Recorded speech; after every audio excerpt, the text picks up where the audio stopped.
آج جبکہ الحاد، کفر اور یہ گناہ ہمارے معاشرے کا سٹیٹس سمبل بن گئے، ہمارے معاشرے کی ترقی کی نشانی بن گئے، پڑھے لکھے صاحب شعور صاحب حیثیت ہونے کی پہچان جب یہ اعمال بن گئے ہیں، تو اس حالت میں ہمیں کیا یہ حق پہنچتا ہے کہ ہم اس طیب و طاہر جس کی پاکی کی قسمیں اللہ تعالیٰ قرآن کے اندر اٹھاتا ہے، جس کی پاکیزگی کی گواہی خدا قرآن میں دیتا ہے، کیا ہم اس پاک، اس طیب، اس طاہر، اس مطہر کے ساتھ نسبت کا اور محبت کا دعویٰ کر سکتے ہیں؟ اس سارے طوفان بدتمیزی کے ہوتے ہوئے اور رسول کے میلاد کی محفل ہے، نبی صلی اللہ علیہ وسلم کے میلاد کی محفل ہے، میں کھل کے شاید وہ ساری باتیں ادب سے نہ، میری زبان قاصر ہے اس محفل کے تقدس اور اس محفل کے ادب سے، وگرنہ جو کچھ ہماری گلیوں میں، ہمارے محلوں میں، ہمارے گھروں میں ہم خود اپنے آپ کے ساتھ کر رہے ہیں،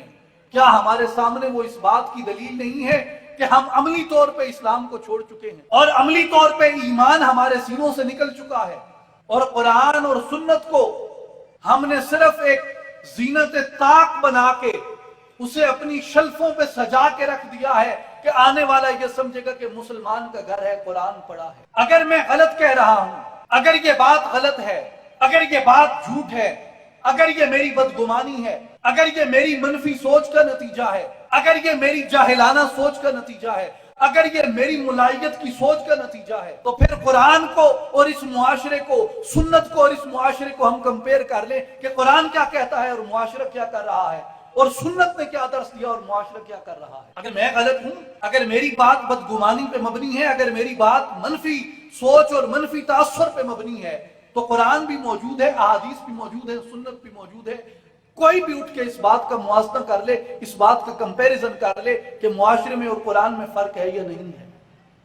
اگر فرق ہے تو ہم کیسے اپنے آپ کو ایک اسلامی معاشرہ کہہ سکتے ہیں؟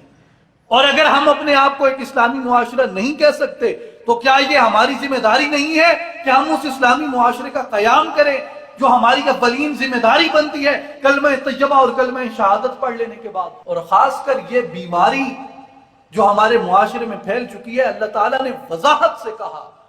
کھول کر اس بات کو بیان فرما دیا کہ وَلَا تَقْرَبُوا الزِّنَا إِنَّهُ كَانَ فَاحِشًا وَسَاءَ سَبِيلًا، زنا کے قریب مت جاؤ، یہ فحاشی ہے اور یہ بہت ہی برا راستہ